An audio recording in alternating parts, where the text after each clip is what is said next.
अस्सलाम वालेकुम व्यूअर्स, मेरा नाम किरण है और आप देख रहे हैं खबर कदा। आज हमारे साथ एक बहुत स्पेशल गेस्ट मौजूद हैं जिनसे हम लोग उनकी ज़िंदगी की जो है वो जर्नी भी थोड़ी सी पूछेंगे और अभी होने वाला जो एक ट्विटर पे शोर शराबा है उसके बारे में भी बात करेंगे। Thank you so much Solanki साहब for taking out some time for us. और आपको क्योंकि you been our minister of information as well, before that you were a journalist. So there is a long introduction that I can give in respect of you, but I said why not start with this के what's happening nowadays. ये पहले मुझे बताएं. Sukoon.com जो हुकूमती ओहदा लेने के बाद हम जब भी उनसे कोई बात करते हैं ना, फॉर एग्जाम्पल हमने फात साहब से पूछा, जर्नलिस्ट, उनका भी एक बैकग्राउंड था, या हम किसी भी बंदे से वो सीट से उतरने के बाद कोई स्पेशल रिप्रेजेंटेटिव हो या कुछ हो, वो कहते हैं अब मेरी ज़िंदगी सुकून में आ गई है. तो ऐसा क्या हुआ आपके पोस्ट पे रहते हुए कि जो आपका सुकून बर्बाद हो गया? सुकून बर्बाद तो नहीं हुआ, लेकिन ये जो 200 दिन थे 17 अगस्त 2023 से लेकर 4 मार्च 2024 तक, ये पूरे 200 दिन बनते हैं. सही.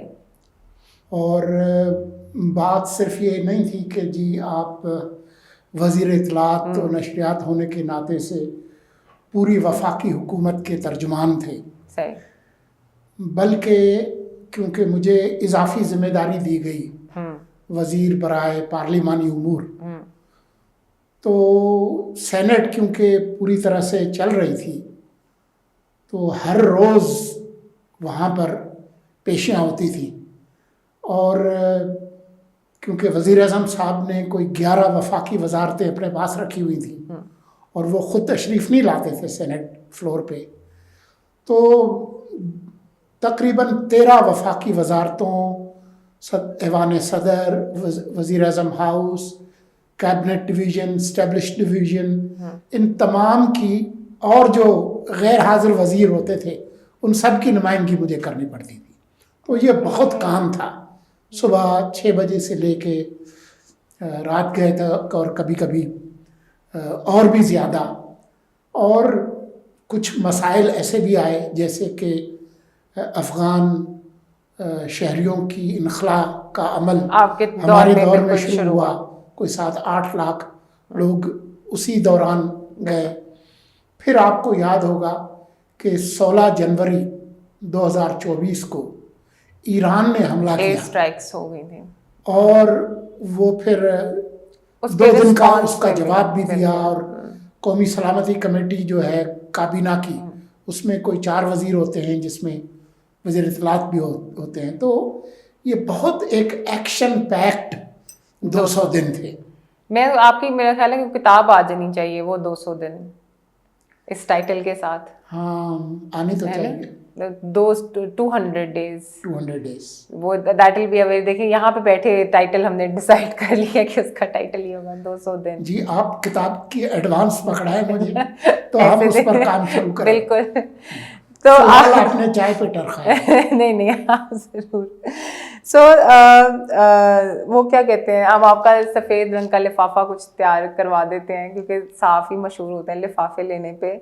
तो आपके दौर में एक बड़ी वो कंट्रोवर्सी भी हुई थी, ये आपने बीबीसी के रिपोर्टर को क्यों नहीं अंदर आने दिया था? देखिए, अगर आप बीबीसी जाना चाहें या उनके जो डायरेक्टर जनरल है उनका इंटरव्यू करना चाहें, या बरतानवी सरकार के किसी वज़ीर से मिलना चाहें, तो आप क्योंकि सहाफ़त में कुछ अरसा गुजारा है तो आपको जो तरीक़ाकार है वो मालूम है. थ्रू प्रॉपर चैनल आप ख़त लिखते हैं, फ़ोन करते हैं, अपॉइंटमेंट लेते हैं, और फिर जब वो आपको टाइम देते हैं तो आप जाकर इंटरव्यू करते हैं. जो साहब इंटरव्यू करने आए, उनके साथ कोई वक्त तारीख तय नहीं हुई. सही. उनके साथ बात चल रही थी. और अभी मैंने बताया कि मेरे दिन कितने मसरूफ़ होते थे। तो उस वजह से अभी बात कर ही रहे थे हम। मैं अपने किसी काम से पीटीवी हेडक्वार्टर में गया और मैं निकल रहा था पीटीवी से, तो इनकी पूरी टीम जो है वो कैमरे ऑन करके आए और उन्होंने उल्टे सीधे सवाल करने शुरू कर दिए।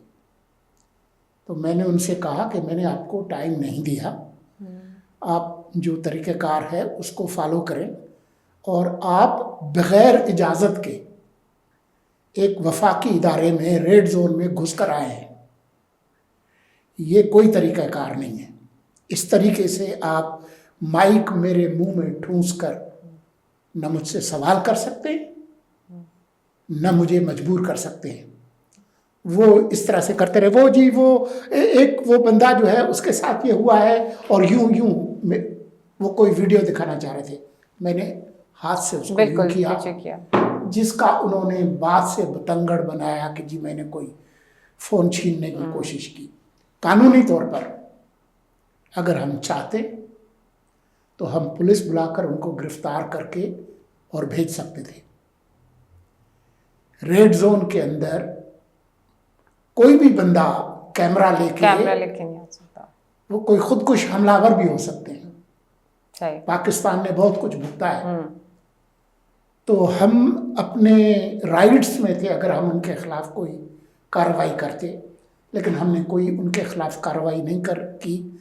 एक एहतजाजी ख़त हमने ज़रूर BBC को लिखा और ख़ुद जो यहाँ हाई कमिश्नर हैं उनको दिया। आज तक जब हम ये गुफ्तगू कर रहे हैं, हमारे जो नौआबादियाती जो साहिबान थे, गोरे आका, उनको अभी तक ये जुर्रत नहीं हुई कि वो उसका जवाब दें। नो आंसर, अभी तक आपको कोई आंसर नहीं मिला? जी, ना मुझे ना हुकूमत को। अब तो मैं हुकूमत से बाहर हूँ, लेकिन ये यूरोप के अंदर जो पपरासी हैं वो ये करते हैं। पेपराजी कल्चर है सारा। BBC को पपरासी के लेवल पर लाने वाले जो हैं उनको खुद ही जवाब देना चाहिए। अच्छा, ये वैसे बड़ा हमारे लिए स्ट्रेंज भी होता है कि कई दफ़ा जब हम मिनिस्टर्स के साथ इस तरह से कहीं पे मिल लें या सामने आ जाएं, सो वो बड़े तहम्मुल से भी लोग उनको इंटरव्यूज़ दे भी देते हैं कि अगर कोई टॉपिक ऐसा हो कि उनकी तैयारी पूरी हुई हो या उनको पता हो, तो अगर आम रूटीन में भी हमें कहीं पे मार्केट में चलते हुए नज़र आ जाए, पहले तो वैसे आउट ऑफ रिस्पेक्ट ऐसा कोई रिपोर्टर्स है नहीं कि कोई किसी को ऐसे बार्ज इन करे, बट अगर हम उनसे रिक्वेस्टली कुछ पूछ भी लें तो एवरीवन कीप्स देयर काम।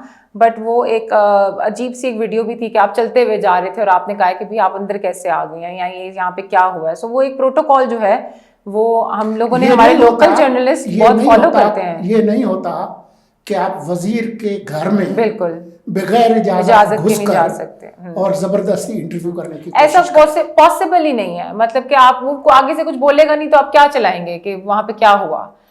तो सोलंकी साहब, आपने मतलब इतना सा जर्नलिज्म भी देखी है। अभी आप, हम लोग इससे पहले बात कर रहे थे, आपने कहा मैं रेडियो का हूँ बंदा और आपके स्टूडियो में ये मसला है और हमें वो पता भी है।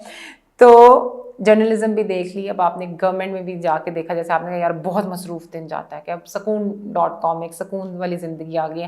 हालांकि हम अपनी सहाफ़त को कहते हैं कि सुकून वाली ज़िंदगी नहीं है, हमारा साइकिल तो 24/7 चल रहा होता है, कोई ब्रेक ही नहीं होती।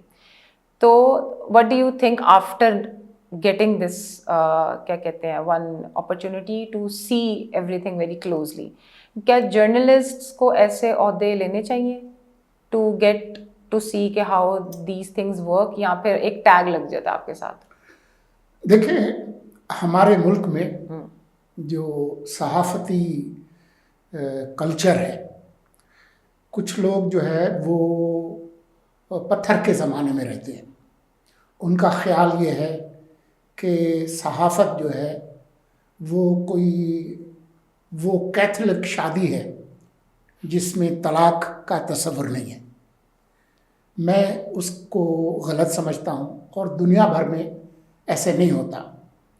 अमेरिका, जहाँ पर मैंने ज़िंदगी के 15 साल गुजारे हैं और वहाँ पर भी सहाफ़त की है, और यूरोप में आप देखें सहाफ़ी होते हैं, वो इंतज़ामिया का हिस्सा बनते हैं, फिर किसी थिंक टैंक का हिस्सा होते हैं, फिर कहीं यूनिवर्सिटी में पढ़ाते हैं। बिल्कुल ये अहम नहीं है कि आप क्या काम करते हैं। सही है। झाड़ू देना, ट्रक चलाना, खेती बाड़ी करना, फल बेचना, ये तमाम काबिले इज्जत काम है।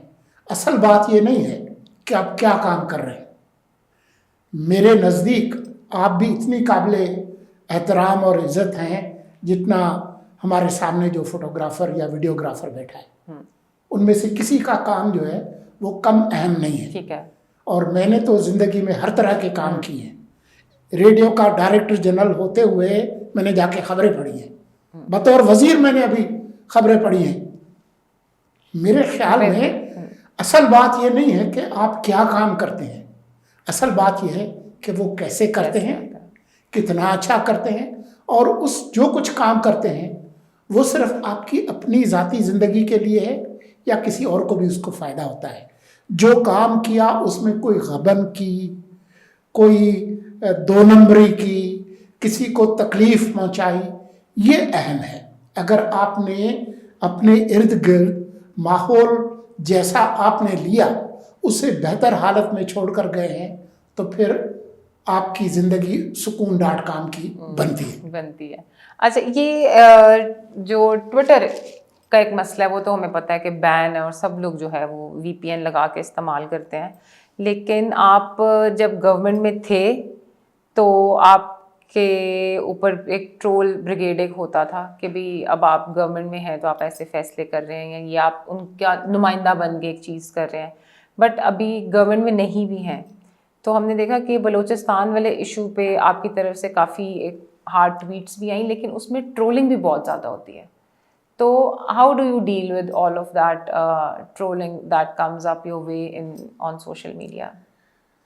देखिए, जब आप अवामी सतह की कोई ज़िम्मेदारी कबूल करते हैं, चाहे आप ओपिनियन मेकर हों, तज्ज़ियाकार हों, सहाफ़ी हों, सियासतदान हों, हुकूमती ओहदे पर हों, तो ये नहीं हो सकता कि जहाँ आप राय आमा को मुतासिर करते हैं वहाँ जिनको आपके ख़यालात से तकलीफ़ पहुँचती है वो आप पर तनकीद ना करें, ये मुमकिन नहीं है। तो ये तो होगा, तो उसके लिए आपको अपनी जो चमड़ी है उसको ज़रा मोटा करना पड़ेगा, उसके बगैर जो है काम नहीं चलेगा। असल बात ये नहीं है कि आप पे कितने हमले होते हैं, असल बात ये है कि रात को सोते वक्त आप ईमानदारी से सोचें कि आपने कुछ अच्छा किया या बुरा किया। अगर आप समझते हैं कि आप पे तनकीद गलत हो रही है तो आपको अच्छी नींद आनी चाहिए। सही, तो you take it in a very positive way कि if there is a healthy criticism that is happening so it's good. सेहतमंद हो या गैर सेहतमंद हो, तनकीद तबर्रा हर तरह का होगा। अक्सर अच्छे लोगों पे भी बहुत ग़ीबत होती है, पैगंबरों को नहीं बख्शा गया तो आप और मैं किस कैफ की। तो आप ट्रोलिंग ब्लॉक करते हैं, मतलब ये ट्रोल बिल्कुल करते हैं, बिल्कुल करते हैं, जहाँ जहाँ मुमकिन होता है करते हैं। उसका मकसद ये होता है कि जो ट्रोल करने वाले हैं उनका एक ख़ास मकसद होता है, वो चाहते हैं कि आप उनको जवाब दें और उससे उनकी जो ट्रोलिंग है वो उसका दायरा फैले। जब आप उनको ब्लॉक कर देते हैं और आप इंगेज नहीं करते बल्कि आप उनके मुर्शिद को चैलेंज करते हैं तो उनका जो मकसद है उसको आप एक तरह से नाकाम बनाते हैं और अपने टाइमलाइन को, जैसे आप घर की सफाई करते हैं उसी तरह से आप अपने टाइमलाइन की सफाई करते हैं। पर किसी एक टाइम में तो आपके लिए उनके मुर्शिद भी रहे ही होंगे फेवरेट, कि नहीं? बिल्कुल नहीं।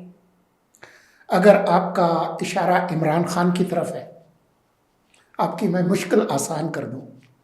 नहीं, हमारे पास कोई मुश्किल नहीं है। आई कैन से, वो आपने कहा कि वो उनके खास मुर्शिद है। मैं ये पूछना चाहती हूँ, आई आस्क द क्वेश्चन कि there was there a time when you were 1996 में मौसूफ ने अपनी जमात बनाई।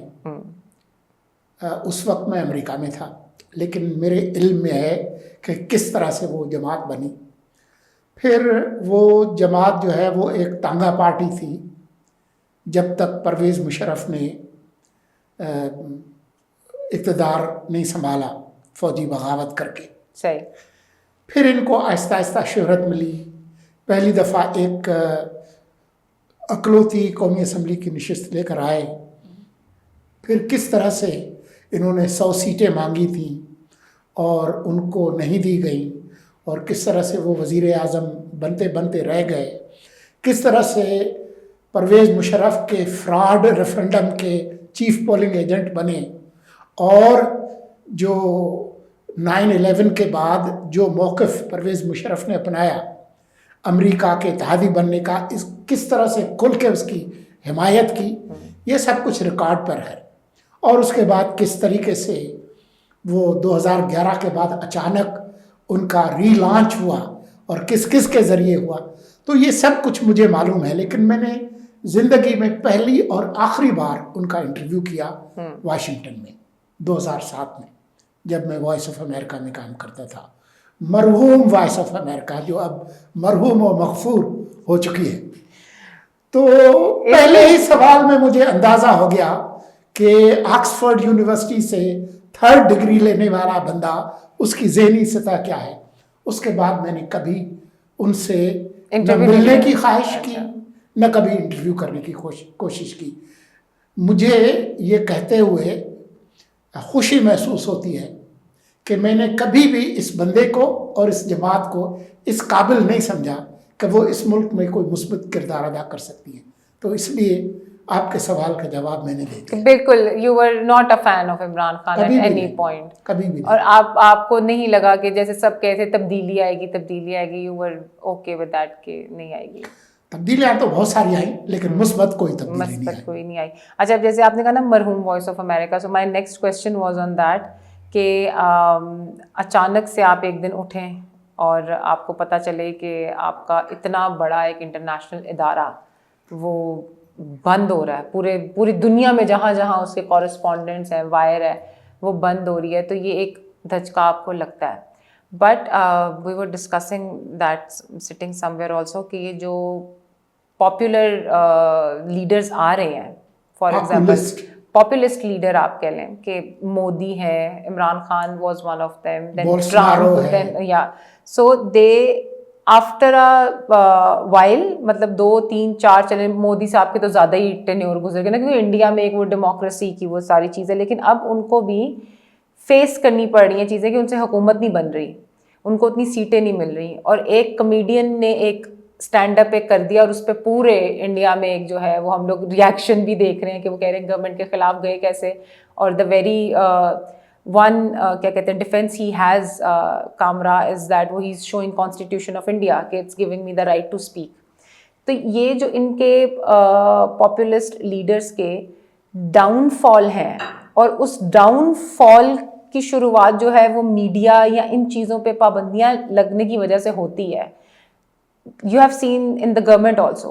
What do you think? Is this a long-term solution to shut down like media houses, या फिर ये सिर्फ short-term एक बस है और अगले बंदा जो आएगा वो आज़ादी दोबारा से वो शुरू कर देगा? मेरे ख्याल में जो फेक न्यूज़ और प्रोपेगेंडा है, 2011 के बाद सोशल मीडिया के फैलने और आर्टिफिशियल इंटेलिजेंस, डीप फेक और वॉइस क्लोनिंग के बाद एक वबा की सूरत अख्तियार कर गई है। अब ये एक हथियार है लोगों के पास, ये आमरों के पास भी हो सकता है, ये पॉपुलिस्ट लीडर्स के पास भी हो सकता है, ये कार्टेल्स के पास भी हो सकता है, ये दहशतगर्दों के पास भी हो सकता है।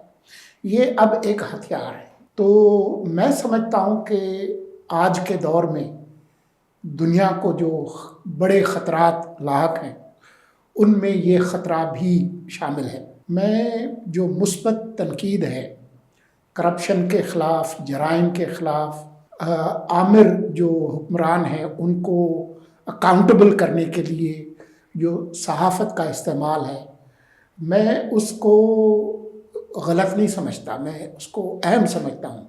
वो जमहूरियत के लिए ज़रूरी है। रिचर्ड निक्सन के वाटरगेट स्कैंडल से लेके अभी जो नया अमेरिका में सिग्नल गेट जो खुला है उस तक मैं समझता हूँ कि जो तफ्तीशी सहाफ़त और अवाम के मफाद के लिए जो सहाफ़त है उसकी अहमियत है। लेकिन जो फेक न्यूज़ और प्रोपेगेंडा की जो बात है पाकिस्तान में, उसके बड़े अहम मसाइल हैं। आप जाएं यूट्यूब पे और आप देखें थंबनेल्स। इस पे तो सोलंकी साहब आप अक्सर ट्वीट्स भी कर रहे होते हैं निकाल के थंबनेल्स के, यार ये थंबनेल्स कैसे बन रहे हैं वो। So what do you think on that, वो उसका सोल्यूशन क्या है प्रॉब्लम का? देखें, जो झूठी खबर है और उसको जो फैलाने का जो काम है, उसके लिए दो इदारे या अफराद जिम्मेदार हैं। एक तो वो प्लेटफॉर्म जो अब ऑटो पायलट पे चला गया है। पहले तो ट्विटर, साबिक ट्विटर और मौजूदा एक्स, उस पर फैक्ट चेकर्स होते थे, फेसबुक पर होते थे। पहले जो है वो इलान मस्क ने उनको उड़ा दिया, तो ट्विटर या एक्स इस वक्त जो झूठी खबरें हैं उनका एक उबलता हुआ गटर बन गया है। माशाल्लाह ट्रम्प साहब के आने के बाद अब फेसबुक भी इस तरह से अनरेगुलेटेड हो गया है। तो ये एक सीरियस मसला तो है। अब आज के दौर में आप और मेरे जैसे लोगों के लिए ये बहुत मुश्किल मसला होता है कि जब हम सोशल मीडिया पे कोई पोस्ट देखते हैं चौंका देने वाली, तो ये दुरुस्त है या नहीं है। तो मेरे ख़्याल में मुश्किलात बढ़ गई हैं, लेकिन मेरे ख़्याल में टेक्नोलॉजी उसका रास्ता भी दिखाएगी और हुकूमतों को भी ज़िम्मेदारी का सबूत देना चाहिए। हर जो मुखालिफ आवाज़ है वो आपकी दुश्मन नहीं है और मच्छर को तौब के गोले से नहीं उड़ाना चाहिए। ये मतलब आपने जो कहा ना कि हर मुखालिफ आवाज़ आपकी दुश्मन नहीं है, यू थिंक कि this PECA act is making journalist strong और making them more silent? Because हमने भी पिछले दिनों में देखा, अब ज़ाहिर सी बात है वो एक न्यूज़ है, इस टाइम पे हो रहा है, तो हम लोगों के लिए एक अच्छी चीज़ है कि हम मिनिस्टर ऑफ इंफॉर्मेशन जो सिटिंग है उनसे पूछें इस चीज़ के बारे में। हम पूछेंगे भी, विल ट्राई कि अतात आरट साहब से हम ये पूछ सकें। But because you have seen also how the government works, कि आप किसी पे सिर्फ एक चीज़ रीशेयर या रीट्वीट करने पे तो नहीं आप पीका के केस बना सकते ना। And then when he's a journalist working for almost 15-20 years in the field, how do you feel on that as a journalist? I feel very threatened and I felt very sad on that कि यार ये मतलब एक limit होती है। एक इंसान ने खुद से कुछ किया तो हम कहें भी यार तुमने ये किया है। एक ट्वीट ऑलरेडी किसी बंदे ने की हुई, अगर आपने उसको रीशेयर कर दिया है या आपने उसको कोट रीट्वीट कर दिया है, so I don't think that should be मतलब इतना हार्ड हो कि स्टेट जो है उस पर एक्शन ले ले। देखें, अगर एक्स पे आपके टोटल जो फॉलोअर्स हैं वो 4.5 हैं और अगर आपके फॉलोअर्स की तादाद 10 लाख है, तो इन दोनों अफराद में फ़र्क है। बिल्कुल, जितनी आपकी फॉलोइंग ज़्यादा है उतनी आपकी जिम्मेदारी भी ज़्यादा है। जिस तरह से एक सोशल मीडिया प्लेटफार्म एक मेगाफोन है मालूमात को वसी पैमाने पे फैलाने का, उसी तरह से वो लोग जिनकी बहुत ज़्यादा फॉलोइंग है, जितनी ज़्यादा फॉलोइंग है आपकी उतनी जिम्मेदारी भी आपकी ज़्यादा है। अगर कोई दहशतगर्द अपने पैगाम को किसी वीडियो या टेक्स्ट या तस्वीर के ज़रिए दहशतगर्दी को बढ़ाने के लिए इस्तेमाल कर रहा है और आप सिर्फ शेयर कर रहे हैं, आप ये नहीं कह रहे कि ये पैगाम गलत है, या तो आप बिल्कुल शेयर ना करें, सही, लेकिन अगर करते हैं तो आप की अगर फॉलोइंग ज़्यादा है तो आप जिम्मेदारी लें कि फिर उस पर आपका नुक्ता नज़र भी होना चाहिए। ठीक है, अगर आप सिर्फ शेयर कर रहे हैं तो आप शरीक बन रहे हैं, you are supporting it। तो ये कोई ऐसा सवाल नहीं है जिसका आसान जवाब हो। अब जहाँ तक कवानीन की बात है, कवानीन अच्छे और बुरे होते हैं। जो अच्छे कवानीन हैं वो भी मिसयूज होते हैं हुक्मरानों की तरफ से। तो मैं समझता हूं कि जो खुद पिका का कानून है, अब हुकूमत कह रही है कि जी जो भी इस पर एतराज़ हैं हम उसको एड्रेस करना चाहिए, तो फिर उनको एड्रेस करना चाहिए। मिसयूज़ जो है किसी भी कानून का गलत इस्तेमाल, ये जमहूरियत के लिए कोई अच्छी बात नहीं है। और कोई भी कानून कोई मुक़द्दस सहीफ़ा नहीं है, उसमें हमेशा तब्दीली और तरमीम की गुंजाइश है। जहाँ जहाँ वो गलत इस्तेमाल हो रहा है उसका वो इस्तेमाल रोकना चाहिए। तो यू थिंक के government should like work on this, के सिर्फ गवर्नमेंट को नहीं बल्कि जो स्टेक होल्डर्स हैं, सहाफ़ी हैं, मीडिया हाउसेस हैं। देखें ना, अब खुद मीडिया हाउसेस भी कई बार फेक न्यूज़ और प्रोपेगेंडा का एक प्लेटफॉर्म बन जाते हैं। आप मुझे बताएं कि टीवी शो में कुछ नहीं है, लेकिन उसी प्रोग्राम के जो यूट्यूब पे जो पोस्ट है या फेसबुक पे है, उस पे जो गुमराह कुन जो थंबनेल्स हैं वो क्यों आप पैदा करते हैं? सिर्फ इसलिए कि क्लिक एंड बेट हो, आपके व्यूज़ बढ़ें और आपके अकाउंट में डॉलर आए। ये तो कोई पब्लिक सर्विस नहीं है। तो सबको अपना अपना रोल जो है वो अदा करना पड़ेगा। So this is a very important thing coming from a journalist who has seen how government also work।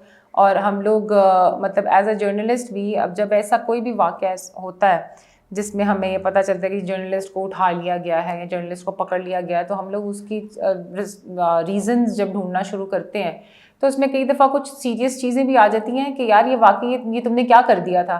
लेकिन कई दफ़ा ऐसा भी होता है कि यार ये मतलब इतनी सी चीज़ पे सिर्फ हो गया था। सो आई गेस कि ये जो रूल्स हैं इनको, जैसे सोलंकी साहब ने कहा कि इनको समझने की भी ज़रूरत है, इनको इम्प्लीमेंट करने की भी ज़रूरत है।